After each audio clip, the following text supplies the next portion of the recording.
selamat siang. Senang sekali rasanya tentunya di siang hari ini dapat kembali lagi menemani Anda dengan sejumlah informasi yang akan kami hadirkan dalam Apa Kabar Indonesia Siang. Kali ini bersama saya Rehana Meziah dan juga Jasmine Rahmadi. Halo Rehana. Halo Jasmine. Seru sekali ya. Karena tahu nggak kenapa seru, Re? Nah, kenapa tuh? Karena nanti kita akan mengajak pemirsa Apa Kabar Indonesia Siang ini langsung ke Thailand. Wow, melihat Thailand. pagelaran SEA Games 2025. Karena kita ketahui bahwa timnas Indonesia U22 ini akan segera menghadapi Myanmar dan ini akan menjadi pertandingan penentu begitu. Setelah kemarin Indonesia ini sempat kalah menghadapi Filipina dan nantinya ketika bertemu dengan Myanmar kita akan melihat apakah menang atau kalah karena ini akan menentukan Indonesia akan berlanjut ke semifinal atau tidak. Wah, semangat banget nih kalau gitu. Sangat semangat. Garuda di dadaku. Garuda kebanggaanku. Tapi selain itu juga nih Jasmine, tentunya kita juga akan update ya informasi mengenai banjir dan juga longsor yang terjadi di Sumatera dan juga Aceh. Sebelum itu kita buka dulu Apa Kabar Indonesia Siang pemirsa dengan informasi pertama. Desa Pantai Cempa, Kecamatan Bandar Pusaka, Kabupaten Aceh Tamiang, Provinsi Aceh, porak-poranda usai diterjang banjir bandang pada 26 November 2025 lalu. Ya, pemukiman di sana dalam kondisi luluh lantak dan ada 210 kepala keluarga yang harus kehilangan rumah mereka akibat bencana ini.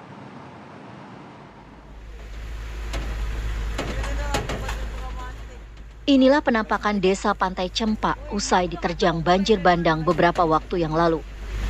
Bencana ini membuat seluruh warganya kehilangan rumah akibat disapu derasnya arus air. Pasca kejadian, lokasi ini sempat terisolasi akibat jalan lintasnya tertutup material banjir. Warga pun sempat kelaparan berhari-hari hingga ada bantuan dari relawan yang datang. Kepala Dusun Rindu Hasan Rusdi mengatakan banjir bandang mengakibatkan seluruh rumah di wilayahnya porak-poranda dan ada 210 kepala keluarga yang terdampak. Warga di sana sempat terjebak selama 4 hari di tempat yang lebih tinggi dan bertahan hidup dengan logistik apa adanya. Bahkan ada satu warga yang meninggal dunia dan ditemukan 1 minggu setelah kejadian. Air setinggi apa Pak waktu itu Pak? Air diperkirakan setinggi 10 meter Pak. Hancur semua ya Pak? Hancur 99%. Rumah rusak berat Pak. Ataupun hilang Pak. Ada berapa kakak Pak ini yang terdampak sini Pak? Kakak di sini Pak yang terdampak 210 mereka semua terdampak di sini Pak. Satu dusun semua terdampak Pak. Tanpa ada sisa semua terendam Pak. Menurut warga hingga saat ini bantuan dari pemerintah belum masuk ke wilayah mereka. Mereka bertahan dari kelaparan dengan bantuan logistik warga yang berkunjung dari luar desa Pantai Cempa. Dari Medan, Sumatera Utara, Alfian Syah, TV One mengabarkan. Jangan abang yang imigrasi, abang jadi korban kami. Musibah banjir bandang di Aceh Tamiang ini banyak menyisakan cerita dan perjuangan warga. Salah satunya pemirsa adalah Siti Yati, penderita penyakit batu ginjal. Siti menyelamatkan diri saat rumahnya disapu oleh air. Oh, Tamiang Hulu ya. Tamiang Hulu.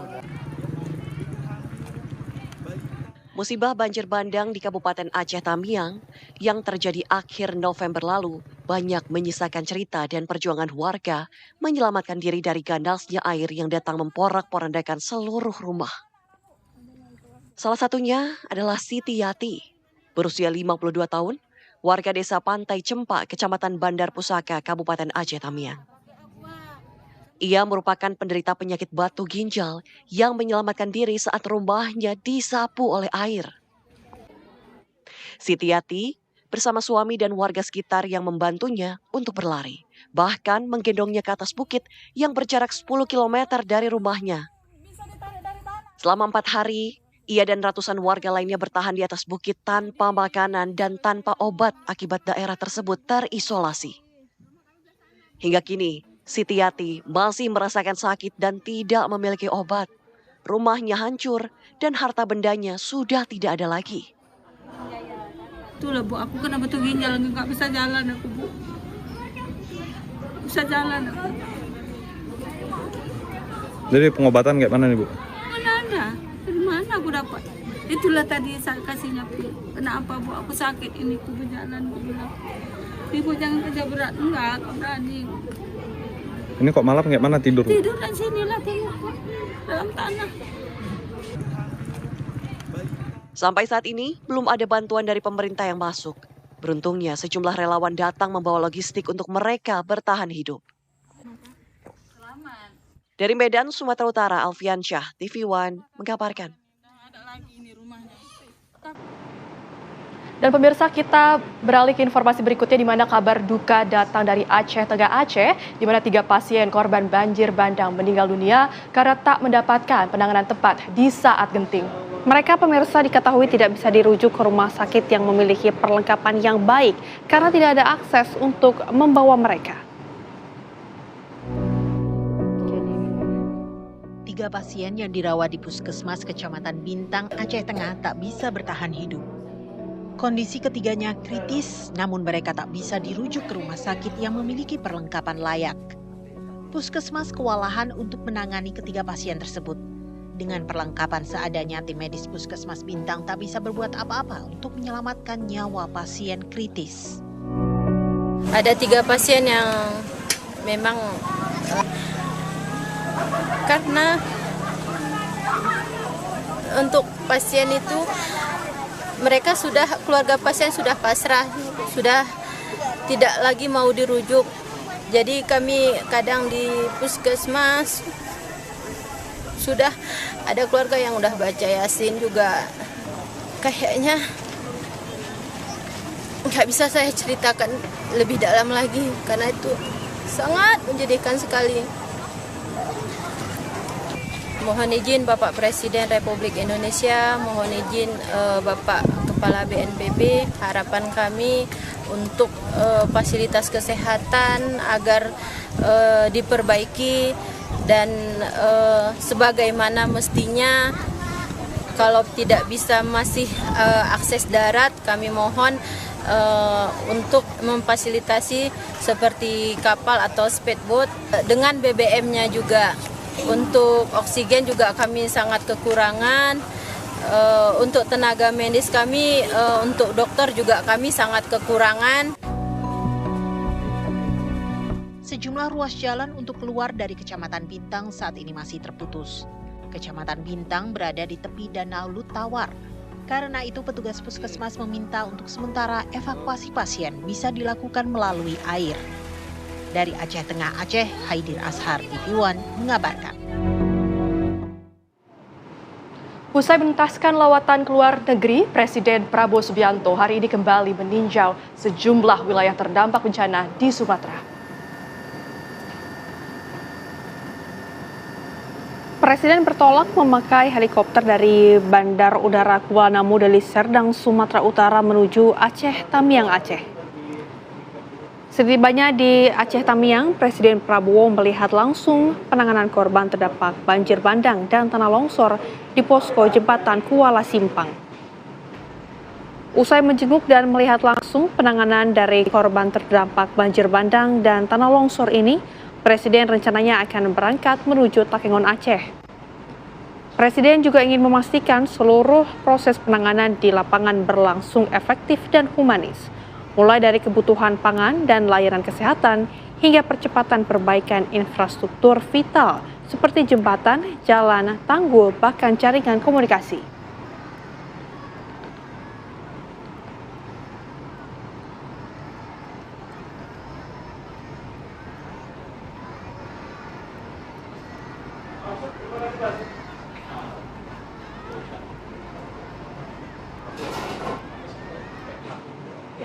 Pemirsa, percepatan penanganan di Kabupaten Gayo Luwes yang ini sebagai salah satu daerah yang terdapat bencana paling berat difokuskan pada pemenuhan kebutuhan dasar masyarakat yang terutama pemirsa ini penyediaan air bersih dan juga sanitasi di lokasi pengungsian. Menteri Pekerjaan Umum Dodi Hanggodo memerintahkan jajarannya untuk bergerak cepat membantu masyarakat, khususnya penanganan darurat tanggul, sungai, dan juga akses vital.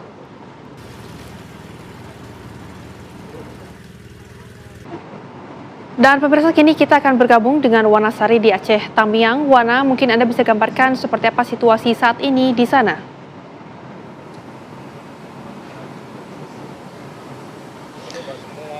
Ya, pasca kunjungan Presiden Prabowo ke posko pengungsian, persisnya di pengungsian jembatan Kuala Simpang Aceh Tamiang ini ada banyak harapan yang ditumbuhkan oleh masyarakat korban bencana di Kabupaten Aceh Tamiang.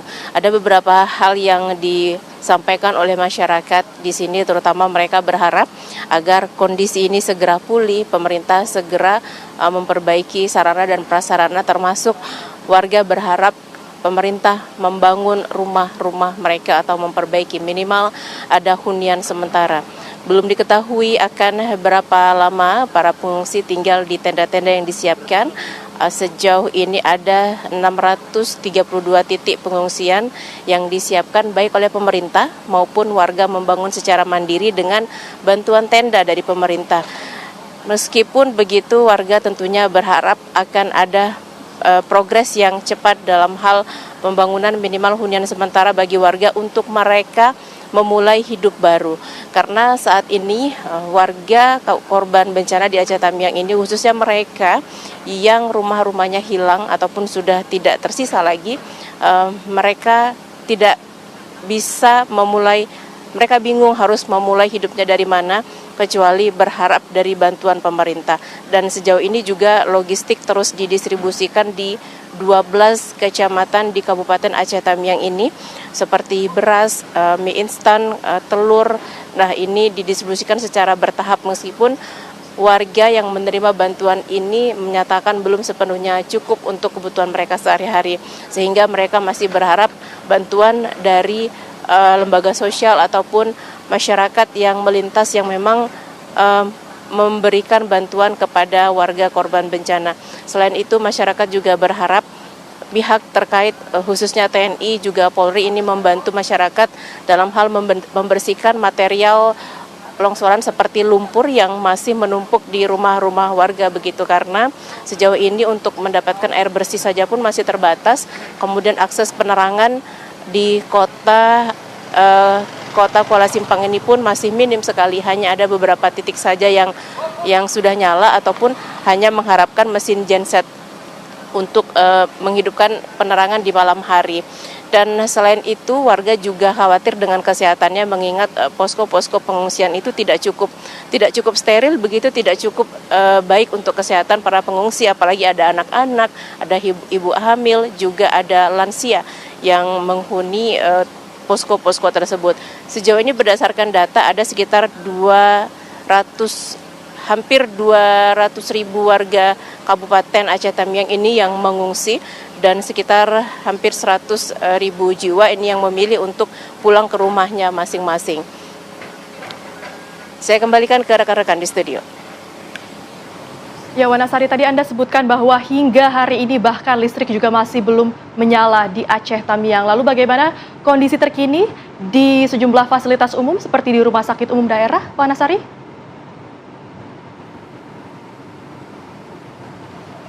Ya, untuk di sejumlah fasilitas umum seperti Rumah Sakit Umum Daerah, kemudian di posko utama tempat kami mengabarkan saat ini, ataupun di pengungsian yang skala yang cukup besar seperti di GOR di Spot Center, ini memang sudah nyala ataupun sudah terdapat penerangan, tetapi bisa dikatakan cukup minim karena hanya mengandalkan mesin genset begitu. Sementara untuk fasilitas umum yang lainnya ini belum berfungsi secara maksimal. Bahkan Kota Kuala Simpang ini bisa dikatakan seperti kota mati. Aktivitas masyarakat dan perekonomiannya juga belum bisa dilakukan. Pertokoan masih tutup, kemudian perkantoran juga belum bisa beroperasi begitu. Apalagi aktivitas pendidikan ini juga belum beroperasi begitu, karena masih banyaknya material lumpur yang terdapat di sekolah-sekolah. Memang fokus dari pemerintah saat ini adalah membersihkan material longsoran ini di fasilitas pendidikan serta di fasilitas rumah ibadah. Namun dengan banyaknya jumlah fasilitas umum ini yang rusak, tentunya ini membutuhkan waktu bagi pemerintah daerah untuk memulihkan, sehingga aktivitas pendidikan minimal anak-anak bisa kembali sekolah dengan kondisi yang apa adanya. Kondisinya sangat memprihatinkan karena anak-anak tersebut juga tidak punya seragam lagi untuk sekolah, tidak punya perlengkapan lagi untuk memulai belajar. Jadi memang harus mulai dari nol lagi untuk bagi anak-anak di Kabupaten Aceh Tamiang ini untuk belajar. Jasmine.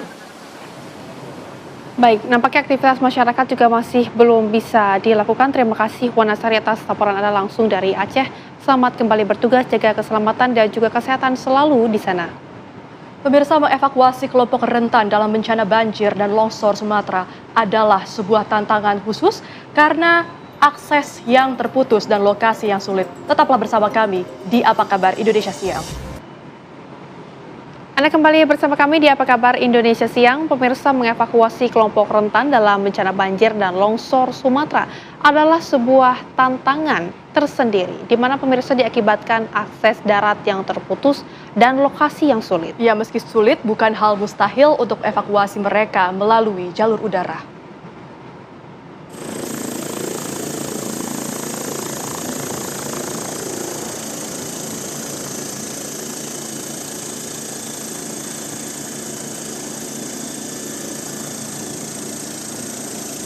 Kelompok rentan termasuk warga lanjut usia dan pasien dengan penyakit parah harus dievakuasi keluar dari lokasi terisolasi bencana banjir dan longsor Sumatera. Di Desa Saurumanggita Tapian Nauli, Tuka, Tapanuli Tengah, Sumatera Utara, evakuasi harus dilakukan menggunakan jalur udara. Helikopter pun dikerahkan untuk menjangkau area pegunungan. Helikopter tersebut mengevakuasi 4 warga lanjut usia yang membutuhkan penanganan medis. Helikopter lalu membawa mereka keluar dari Tuka menuju Kecamatan Pandan, Tapanuli Tengah.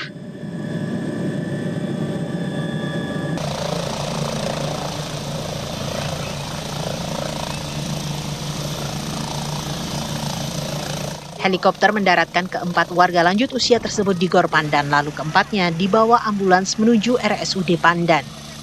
Evakuasi jalur udara ini adalah evakuasi yang harus memperhitungkan cuaca. Evakuasi melalui jalur ini belum maksimal dikarenakan cuaca yang berbahaya yang masih membayangi sebagian Sumatera. Menurut data Pemkab Tapanuli Tengah, 15 desa di wilayah tersebut masih terisolasi. Sementara hingga siang kemarin, jumlah korban tewas mencapai 111 orang dan 63 lainnya hilang. Dari Tapanuli Tengah, Sumatera Utara, Syaren Situmorang, TV One mengabarkan. Pemirsa, akses terputus membuat aktivitas harian dari korban bencana alam di Sumatera terhambat. Namun kebutuhan dasar ini mendesak untuk dipenuhi. Karena itu pemirsa, warga di Tapanuli Selatan yang terisolasi nekat untuk bertaruh nyawa melalui jembatan sederhana untuk mencapai Tapanuli Tengah.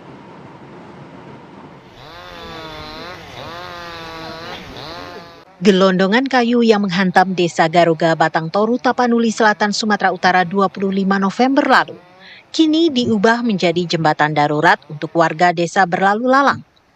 Mereka harus melintasi jalur yang kini masih berarus deras. Jalur yang dibuatkan jembatan darurat ini sebenarnya bukanlah sungai. Namun begitu bencana banjir dan longsor melanda, area tersebut berubah jadi sungai besar. Warga sebenarnya takut melintasi sungai yang baru terbentuk ini. Namun kebutuhan dasar sangat mendesak untuk dipenuhi.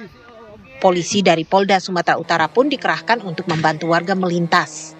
Mereka diterjunkan untuk menjaga keamanan warga melintasi jembatan sederhana ini.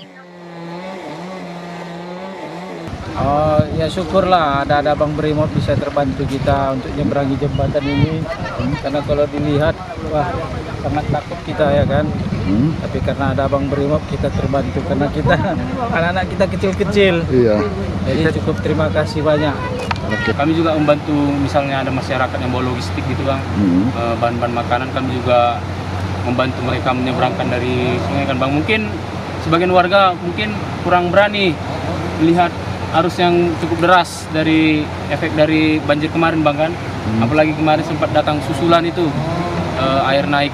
Jadi kemungkinan kami membantu masyarakat yang menyeberang Bang, sambil membantu membawa barang-barangnya gitu Bang. Oke. Selain membantu warga membuat dan menyeberangi jembatan darurat, polisi juga menyiapkan perahu-perahu karet untuk kebutuhan darurat, seperti evakuasi pasien. Dari Tapanuli Selatan, Sumatera Utara, Dedi Herianto, TV One mengabarkan.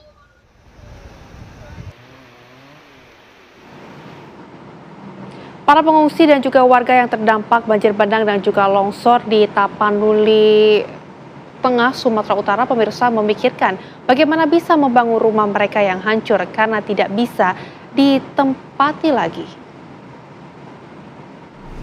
Dadah. 2 pekan sudah, warga mengalami rumah hancur, tak bisa ditempati lagi akibat banjir bandang dan longsor di Kabupaten Tapanuli Tengah, Sumatera Utara. Mereka berusaha bertahan di pengungsian, sementara rumah dan kampung mereka sudah porak-poranda dihantam banjir bandang dan longsor Selasa 25 November lalu. Para pengungsi kebingungan bagaimana memulai kehidupan baru di desa mereka nantinya. Bagaimana pula untuk membangun rumah dari nol dengan keterbatasan ekonomi. Kami di sana nggak ada lagi, Pak, udah dibawa banyak semua karena banjir itu. Udah mau nyoba mobil yang menolong kamu di mana? Gimana lagi cara? Rumah nggak ada lagi, satu pun nggak ada lagi. Sudah di gunung air, semua kayak gunung tikar. Nanti data ya. Bupati Tapanuli Tengah, Masinton Pasaribu saat menemui warga terdampak bencana di Kecamatan Tuka mengatakan rumah-rumah yang hancur, rusak sedang dan ringan dilakukan pendataan terlebih dahulu. Menurut data sementara dari Dinas Perumahan dan Permukiman Tapanuli Tengah, lebih dari 6.000 rumah warga yang hancur. Dari Kabupaten Tapanuli Tengah, Sumatera Utara, Syaren Situmorang, TV One mengabarkan. Informasi berikutnya pemirsa, Gubernur Sumatera Utara Bobi Nasution ini merespon isu yang mencuat mengenai pemangkasan anggaran penanganan bencana tahun 2025 yang semula 843 miliar rupiah kini menjadi 98 miliar rupiah. Bobi pun mempertanyakan sumber informasi terkait kabar pemangkasan anggaran tersebut. Gubernur Sumatera Utara Bobi Nasution angkat bicara menanggapi isu pemangkasan besar-besaran terhadap anggaran bencana Provinsi Sumut tahun 2025. Sebelumnya, media sosial ramai tersebar informasi yang mengungkapkan jika anggaran penanganan bencana di pemerintahan Provinsi Sumatera Utara tahun 2025 dipangkas oleh Gubernur Sumatera Utara Bobi Nasution. Informasi yang beredar, anggaran bencana dari semula senilai 843 miliar rupiah turun drastis menjadi 98 miliar rupiah. Menyikapi informasi tersebut, Bobi pun membantah dan mempertanyakan asal-muasal informasi yang beredar.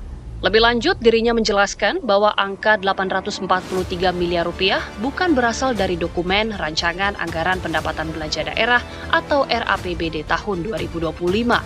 Anggaran bencana yang resmi disahkan bersama DPRD yakni sejumlah 123 miliar rupiah. Perubahan alokasi anggaran tersebut merupakan tindak lanjut kebijakan efisiensi anggaran dari pemerintah pusat di tahun 2025, sehingga mempengaruhi anggaran penanganan bencana di daerah. Ini ngomong siapa itu? Udah tersebar Pak di media sosial Pak. Pengamat. Boleh silakan dilihat dari RAPBD 2025. Buat dibilang dari awal angkanya 800 miliar. Bukanya dari RAPBD ya.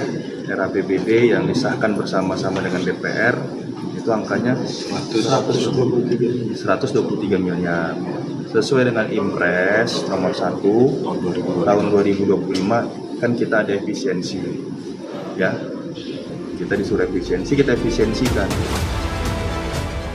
Bobi juga menjelaskan anggaran efisiensi tersebut dipindahkan ke belanja tak terduga atau BTT. Salah satunya digunakan untuk membayar bonus atlet pada Pekan Olahraga Nasional pada tahun lalu. Dari Medan, Sumatera Utara, Ahmidal Yauzar, TV One mengabarkan.